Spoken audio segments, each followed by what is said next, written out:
Muy buenas noches, bienvenidos a Odisea.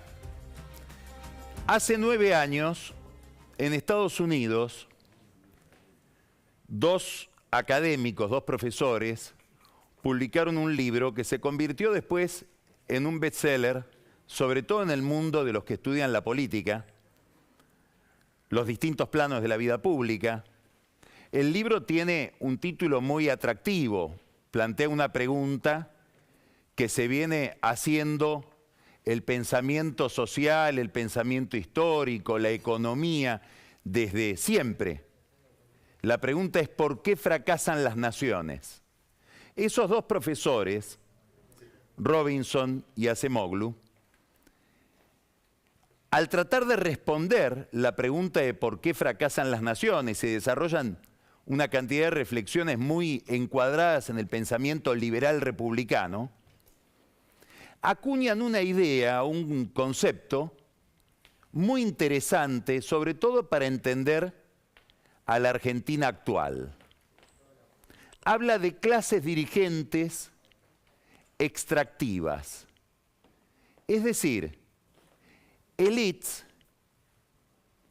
clases políticas, dirigencias, que gobiernan, ejercen el poder de tal manera que en vez de desarrollar a las sociedades, de un modo u otro, no solamente desde el punto de vista material económico, desde el punto de vista de las capacidades, de las libertades, de la creatividad, le chupan la sangre. Así como hay actividades económicas extractivas, es decir, hay una riqueza ahí y esa actividad económica consiste en extraer la riqueza, la explotación de hidrocarburos, la minería, etc., habría dirigencias políticas extractivas que utilizan a la sociedad no para potenciarla, sino para potenciar sus propios intereses de clase dirigente. Y en esa lógica, en ese incentivo por engordar como clase dirigente a costa de la sociedad a la que representan o deberían representar, no habría diferencias, no habría grietas. Si uno observa, con un esfuerzo de observación, si trata de investigar los sótanos del poder en la Argentina de los últimos 20 años, empieza a advertir que entre facciones que se enfrentan en la superficie muy dramáticamente, con mucha estridencia, sin embargo en el sótano lo que hay son continuidades y pactos. Un ejemplo de esto lo vamos a tener mañana en un órgano, en una institución a la que entra poco la luz.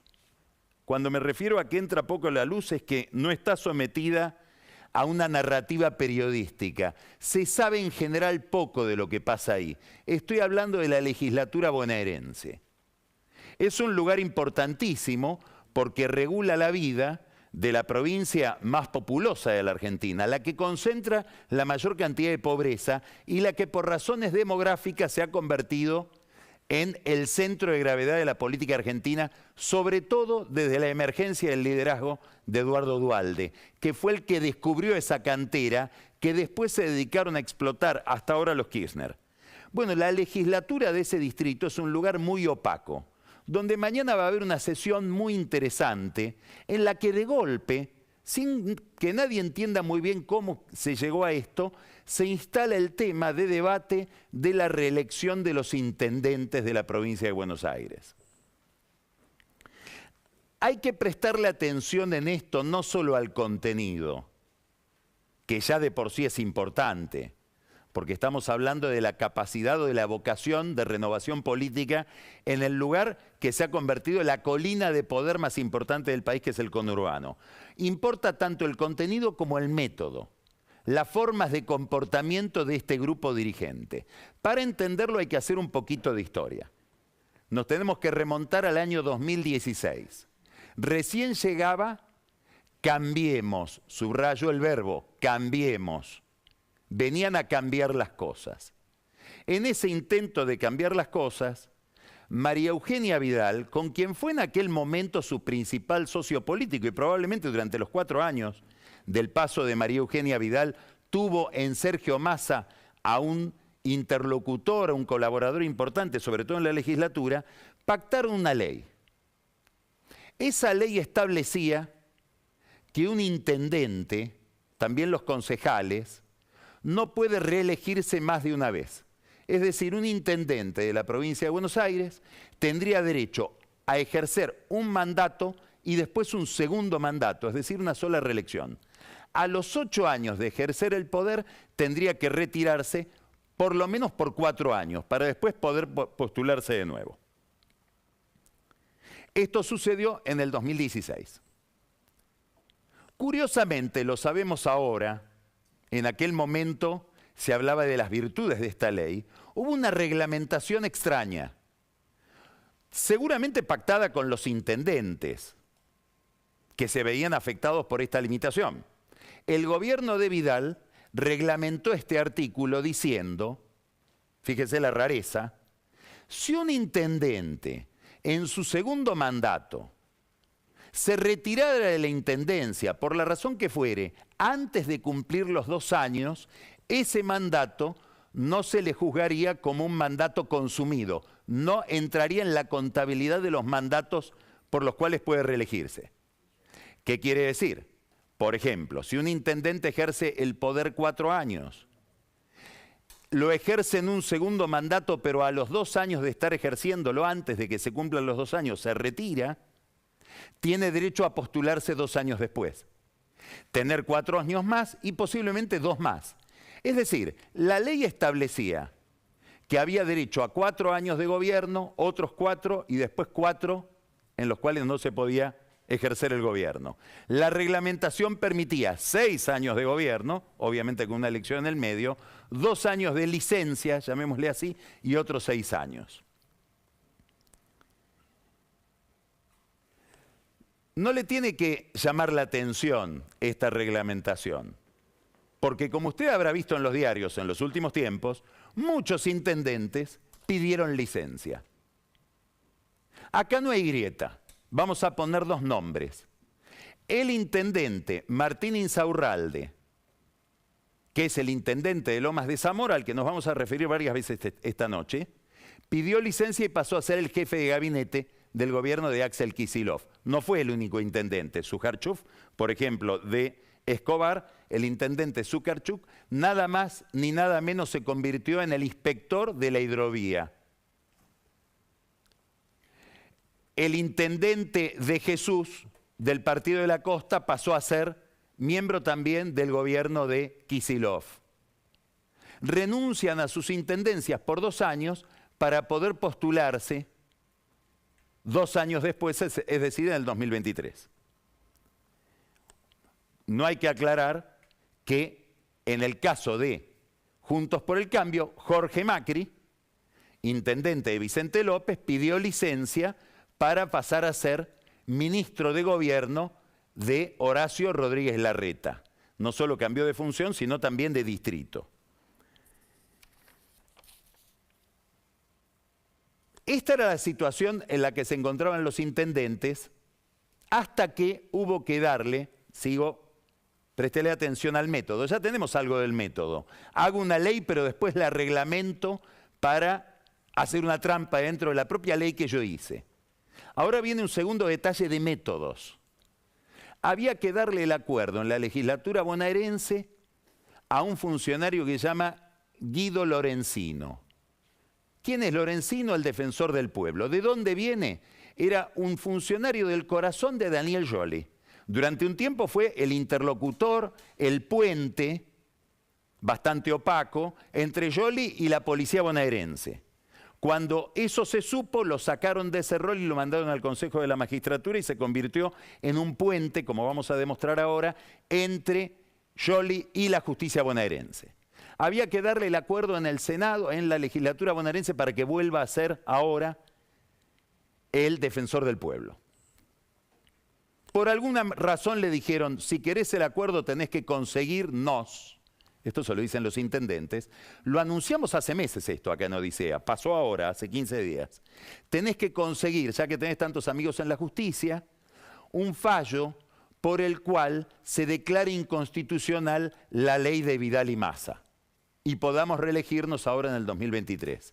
De golpe, un juez contencioso administrativo de San Martín, dicen en el gobierno de Vidal, funcionarios Vidal, que era alguien por el cual habitualmente pedía Lorenzino, que es el juez Jorge Ocampo, sacó un dictamen, un fallo, una medida cautelar en el sentido que pedían los intendentes para darle el acuerdo a Lorenzino. Con el argumento, probablemente razonable, de que esa ley debía regir a partir del año 2019, es decir, no se podía poner una limitación en el primer mandato porque los que habían competido y accedido al poder en el 2015 no tenían esa limitación. Es decir, no podía ser retroactiva la ley. Ahora llega, claro, es un poco escandaloso dar de baja una ley tan simpática, donde el poder político se pone una limitación a sí mismo. Por eso llega a la legislatura mañana un proyecto que lo impulsa gente del PRO, los mismos que pedían licencia para poder evadir la ley de Vidal, por la cual se va a dar de baja la reglamentación, pero se va a considerar que el primer mandato del 2015 al 2019 no se considera como mandato computable. ¿Qué quiere decir? Que a todos los intendentes que quieran reelegirse en el 2023 no van a tener la limitación de la ley que fue sancionada por Vidal con colaboración de Massa.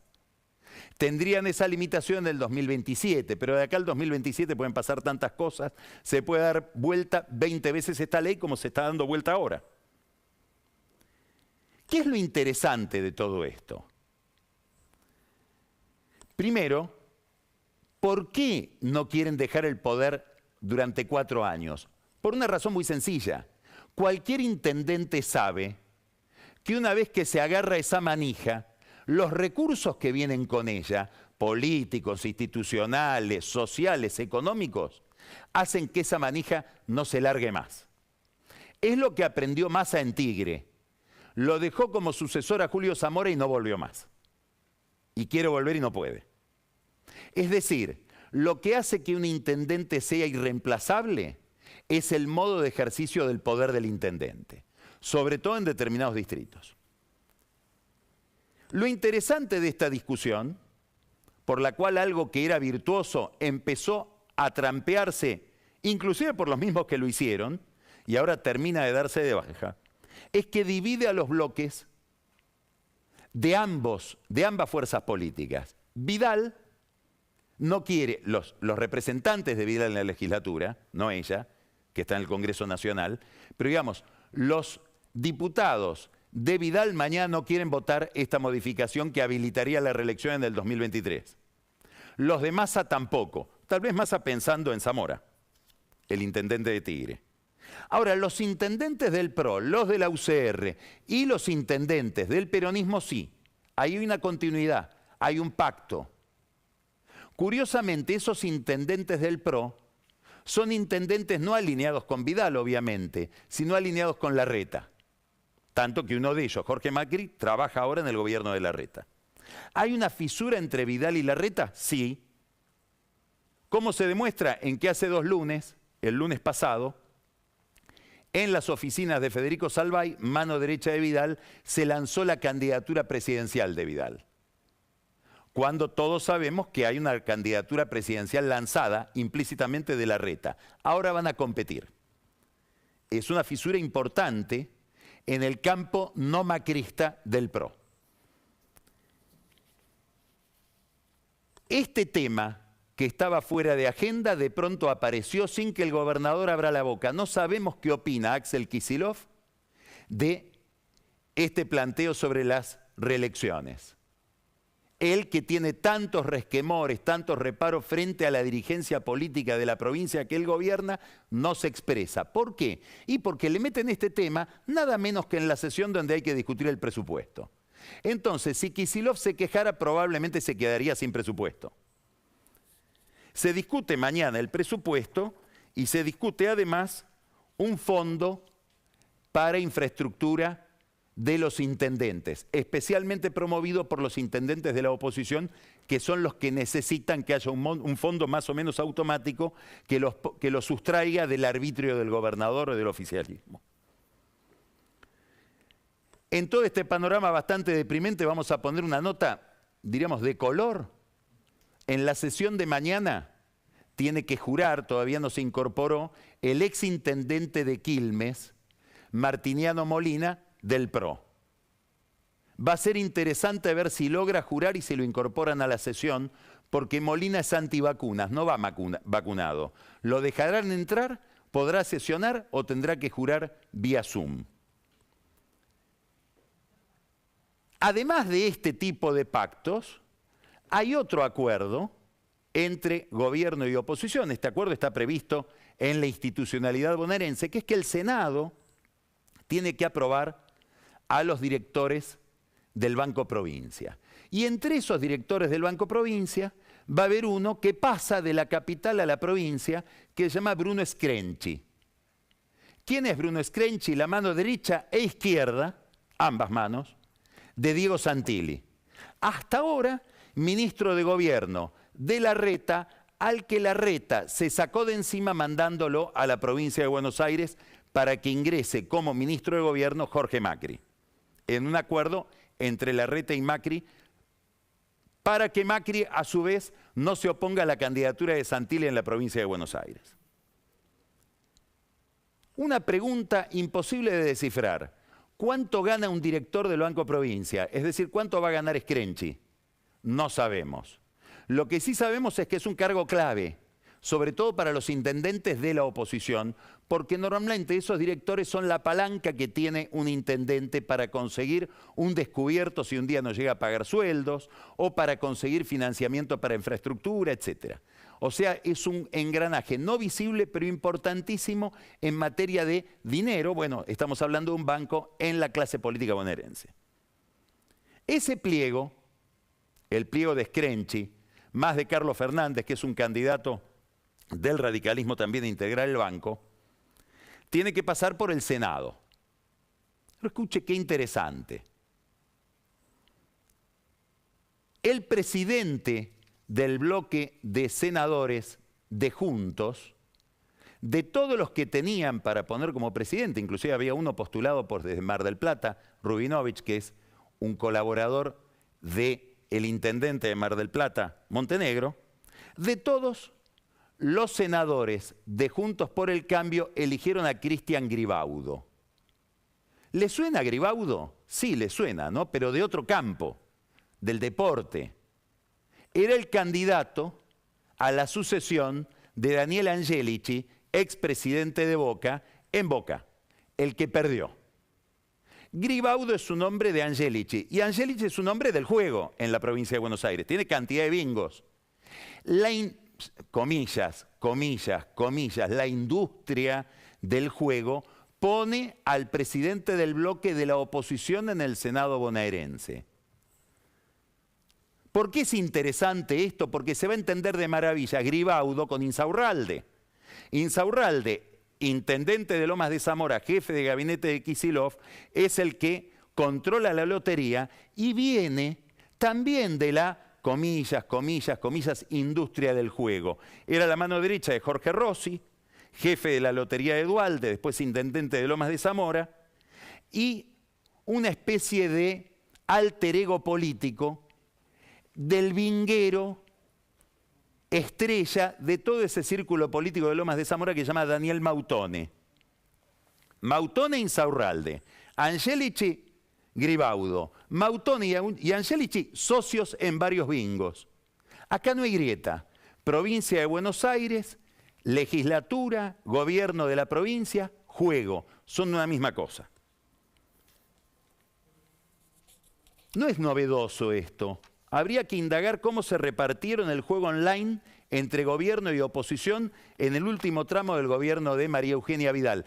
De manera tan escandalosa que ella no quiso firmar el reparto de esas concesiones. Las terminó firmando Kicillof, sin chistar.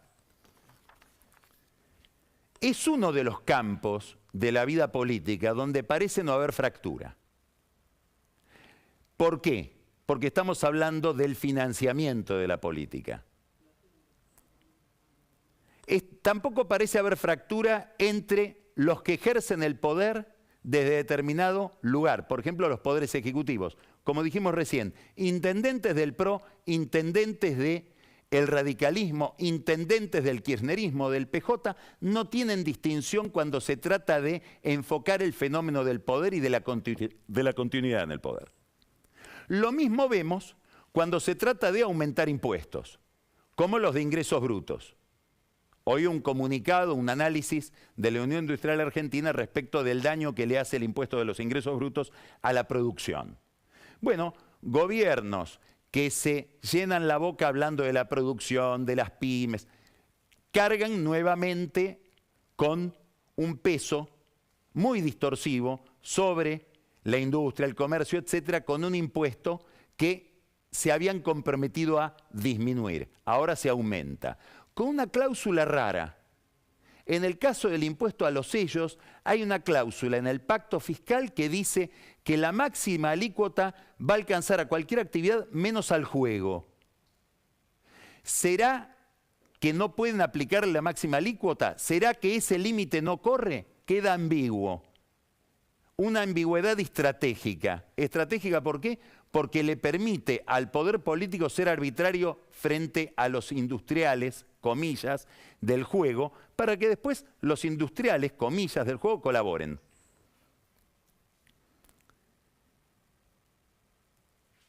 Este es uno de los campos donde vemos continuidad, donde no aparecen grietas entre gobierno y oposición. Hay otro campo donde pasa algo parecido, y es el submundo de los servicios de inteligencia al que tantas veces nos referimos acá en Odisea. Hoy hay un escándalo que festeja el kirchnerismo, por supuesto. Ustedes saben que, sobre todo Cristina Kirchner, tiene una coartada para tratar de justificar los escándalos de corrupción que ha habido durante su gobierno, durante el gobierno de su esposo, etcétera, que han sido, digamos, ya a partir de las imágenes de José López con 9 millones de dólares en un convento a las 3 de la mañana, hay poco más que discutir. A eso se le agregaron los cuadernos, los empresarios que se autoincriminaron diciendo, sí, pagué las coimas, digamos. No se puede esconder el sol con un dedo. Pero, como algún argumento político hay que sostener, Cristina Kirchner ha venido desarrollando la teoría de que ha habido algo que ella llama lawfare. ¿Qué quiere decir? Una persecución política llevada adelante por lo que ella denomina, y el kirchnerismo denomina mesa judicial, que es un conjunto de funcionarios del Poder Ejecutivo de Macri, junto con los servicios de inteligencia y medios de comunicación para hostigar a los que vinieron a imponer la igualdad de oportunidades o la distribución del ingreso en la Argentina. Esta teoría, que tiene huecos enormes, porque, por ejemplo, si hubo alguien que contribuyó en los medios de comunicación a estigmatizar al kirchnerismo, se llama Alberto Fernández, durante 9 años. Si hubo alguien que se empeñó en que la justicia juzgara a Cristina Kirchner y a todos los que la rodeaban, es Sergio Massa, cercanísimo a los servicios de inteligencia, a tal punto que hoy daría la impresión de que Jaime Estiuso trabaja para él, al menos eso es lo que le dice Jaime Estiuso a algunos amigos. Más allá de esos grandes huecos de la teoría del lawfare, hoy aparece, lo publica Página 12, que pertenece al sindicalista Víctor Santamaría, es un detalle interesante como veremos después, un video escandaloso. Es un video donde hay un ministro, el ministro de Trabajo de María Eugenia Vidal, junto con un grupo de empresarios de la construcción de La Plata. Todos, por supuesto, esos empresarios, de un modo u otro, víctimas de la prepotencia sindical del Pata Medina, que era el secretario general de la UOCRA de La Plata. Y para encarar este problema, el ministro de Trabajo de María Eugenia Vidal, Marcelo Villegas, les dice a estos empresarios, dice, esto jamás lo voy a decir en público, pero si yo pudiera, armaría una Gestapo. Es decir, Gestapo era la policía, la fuerza de choque de seguridad represiva de Hitler, armaría una Gestapo para ir contra todo el sindicalismo. Y les propone que aporten datos para preconstituir causas que ya están habladas con los jueces, para avanzar sobre los sindicalistas con este método, ya que no tiene una Gestapo. ¿Qué es lo curioso de todo esto? Que en la reunión, que está filmada, en una sala que no se sabe todavía bien dónde es, hay quienes creen que es una sala del Banco Provincia, otros suponen, con más verosimilitud, es muy probable que sea así, que esto ocurrió en la sala de situación de la AFI, donde por práctica se filman y graban todas las reuniones. Aparecen en esa reunión 2 personas más, los empresarios, el ministro de Trabajo, había otros ministros de Vidal, y están Sebastián Di Stéfano y Darío Biorsi. ¿Quién es Di Stéfano? Di Stéfano era el jefe de jurídicos de la AFI de Gustavo Arribas, Silvia Magdalani, es decir, de Macri. ¿Quién puso a Di Stéfano ahí? Su padrino. ¿Quién era su padrino? ¿Quién es el padrino de Di Stéfano? Daniele Angelici, el padrino de Gribaudo. Parece que está en todos lados Angelici. Íntimo de Macri. Di Stéfano, jefe de legales de la AFI. Darío Biorsi, el otro agente de la AFI que está ahí, cuñado de Silvia Magdalani, casado con su hermana. La mano derecha de Magdalani en la AFI. Son los que presiden prácticamente la reunión. Inclusive son los que presentan a la gente entre sí.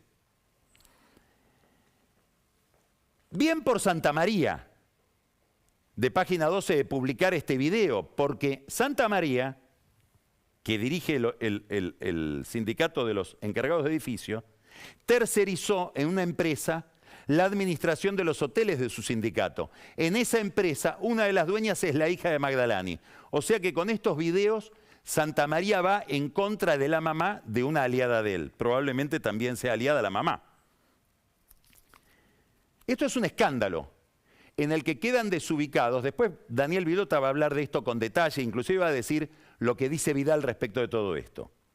Acá queda desubicada Vidal porque queda ligado su ministro de Trabajo al armado de causas judiciales, que si alguien beneficia este video es a Medina, porque seguramente no había que armar ninguna causa, con que se investigue bien iban a encontrar que Medina era un personaje punible. No se necesitaba la AFI, bastaba hacer bien el trabajo judicial. Si alguien festeja este video hoy, es Medina, que tendrá la oportunidad de decir que fue un perseguido. Pero sobre todo queda muy mal Macri. Porque la pregunta es por qué filmaban desde la AFI de Macri las reuniones de Vidal y de los ministros de Vidal. En todo caso, si la filmaban, ¿por qué nos destruían esas filmaciones? ¿Qué sentido tenía conservarlas? Ahora quédese con esta idea, porque esta es la clave del problema. Acá quedan muy descolocados 2 jueces. Esos jueces se llaman Mariano Llorens y Pablo Bertuzzi. Son 2 camaristas de la Cámara Federal Penal de la Capital Federal. ¿Por qué? Porque a ellos les tocó dirimir hace una semana si en la AFI de Arribas y Magdalani, como indican infinidad de pruebas de distintas causas judiciales que se van acumulando, había o no actividades clandestinas bajo el conocimiento de las autoridades. Y estos 2 jueces, no así el juez Fara, que falló en contra, estos 2 jueces dictaminaron que en realidad lo que pasaba en la AFI de Macri era tarea de cuentapropistas. Es decir, que los funcionarios contratados por el gobierno de Macri, contratados por la AFI de Macri, traídos muchos de ellos de la policía metropolitana que había gobernado Macri, que ejercían persecución sobre periodistas como Hugo Alconada, persecución o espionaje sobre Horacio Rodríguez Larreta, o sobre el propio Santilli, o sobre Emilio Monzó, o sobre la hermana de Macri, eran unos valientes que se animaban a ir nada menos que a espiar a la hermana del presidente, a Horacio Rodríguez Larreta, a la gobernadora de la provincia de Buenos Aires, al vicejefe de gobierno como cuentapropistas. No tenían la espalda cubierta por nadie. Es difícil de creer. Pero ahora con este video es muy difícil de demostrar. Entre esos que zafan con ese fallo de la Cámara está Di Stéfano. ¿Qué puede estar pasando acá? ¿Qué creo yo a esta altura de la noche, con la información escasísima que tenemos hasta ahora? ¿Qué pasa con este video? Los cuentapropistas le están dando información al gobierno, diciendo nosotros no vamos a hacer el pato de la boda. Acá el hilo no se cortó por lo más delgado, se ha cortado por lo más grueso. Esa es la impresión. Es decir, que hay hoy funcionarios de la AFI, espías de la AFI, que están diciendo, si a nosotros nos quieren hacer creer que fuimos contrapropistas y que no recibíamos órdenes de arriba, vamos a empezar a mostrar los videos que tenemos. Tal vez este no sea el primer video, tal vez haya más videos. ¿Cuál es la consecuencia de todo esto? Además del costo político que tendrá que pagar Macri. La destrucción del aparato de inteligencia de la Argentina, en un país donde el presidente de la Corte dijo hace una semana en este mismo programa que dentro de 5 años el problema más importante de la Argentina va a ser el narcotráfico. Uno de los instrumentos para combatir el narcotráfico se está rompiendo, o estamos viendo en realidad las astillas de algo que se rompió hace ya mucho tiempo, que es el servicio de inteligencia.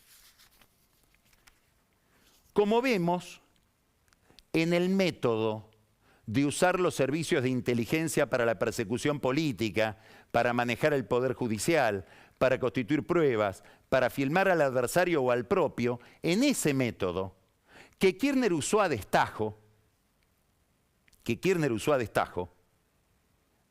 lamento tener que hacer una apreciación personal, una autorreferencia. En el año 2009, Kirchner dio una conferencia de prensa en medio de la campaña del 2009 mostrando emails que yo había intercambiado con información política absolutamente intrascendente entre el candidato Francisco de Narváez y yo, que era el candidato que competía con él, y fueron publicados por una periodista que no voy a nombrar porque se ganaba la vida de esa manera y bueno, sería su forma de ganarse la vida, también en Página 12. Entonces, esto es una continuidad que involucra a todos, que Macri no pudo cortar, que da la impresión que se sirvió de ella. Hay continuidad entre las dos orillas y conflictos en el seno de cada orilla, conflictos en el seno de cada sector. En el caso de Juntos por el Cambio ya hablamos de una fisura entre Vidal y Larreta. Más grande es la fisura entre Larreta y Morales. Larreta dice, yo no necesito pactar la suba de impuestos, porque no le debo nada al gobierno. No lo llega a decir, pero está indicando, hay provincias, Jujuy, que tiene deudas con el gobierno, y por eso tiene que pactar con el gobierno. Es el vuelto de Larreta a las acusaciones de Gerardo Morales de serle funcional al gobierno. Y es el vuelto de Larreta a que los jujeños de Morales votaron en el Congreso a favor de que el gobierno de Alberto Fernández le quite fondos a la municipalidad que gobierna Juntos por el Cambio, a la municipalidad de la Ciudad de Buenos Aires. También en el campo del kirchnerismo vemos las fisuras. De hecho, hay una que aparece en el horizonte del 2023. Alberto Fernández dijo, yo me reelijo. Me quiero postular a la reelección. Y tiene que haber internas en todos los niveles. Presidente, gobernadores, concejales, diputados. Aparentemente no consultó a nadie para decir eso. Habrá que preguntarle a Gildo Infran si quiere ir a una interna por la gobernación de Formosa. En el kirchnerismo, esa declaración inconsulta fue tomada como una especie de menosprecio al poder que ellos todavía tienen a pesar de la derrota de noviembre. Y empieza a aparecer, no porque es un proyecto de Cristina, más bien como una idea para disciplinar a Fernández, muy borrosa. La idea de que en el 2023, si Alberto Fernández quiere ir a una primaria, a una interna, podría tener que enfrentar a Cristina Kirchner. Cristina está pensando en ser candidata a presidente en el 2023, seguramente no lo tiene ni empezado a pensar, pero le gusta la idea para atemorizarlo un poco al presidente, irritada sobre todo porque ella le pidió a Alberto Fernández que lo perdone, entre comillas, a Máximo Kirchner por el fracaso del presupuesto y concurra a la asunción de Máximo Kirchner a la presidencia del PJ bonaerense. Y ahora lee eso en los diarios, probablemente, cree ella, filtrado por Alberto Fernández. Cristina amaga con postularse. Los primeros esbozos de esa postulación o de ese proyecto surgieron en una reunión de camaradería entre ella y artistas militantes kirchneristas. Había periodistas también que tenían un cartel, dicen queremos preguntar en la fiesta. ¿Dónde se hizo eso? En una reunión organizada por Federico de Achával, el intendente de Pilar. Federico de Achával, el anfitrión de Cristina y de los artistas amigos de Cristina, es el hijo de otro Federico de Achával, socio de Cristóbal López en el Casino de Palermo. Ni Cristina zafa de estar cerca del juego. Y si no, miremos la absolución a Cristóbal López hace pocos días. Vamos a empezar Odisea hablando de otros temas. Vamos a hablar de la provincia de Buenos Aires, pero vamos a hablar también de la cuestión social, de los movimientos sociales, del horizonte que le corresponde pensar a la Argentina en esta materia, con el Chino Navarro, dirigente, como todos sabemos, del movimiento Evita.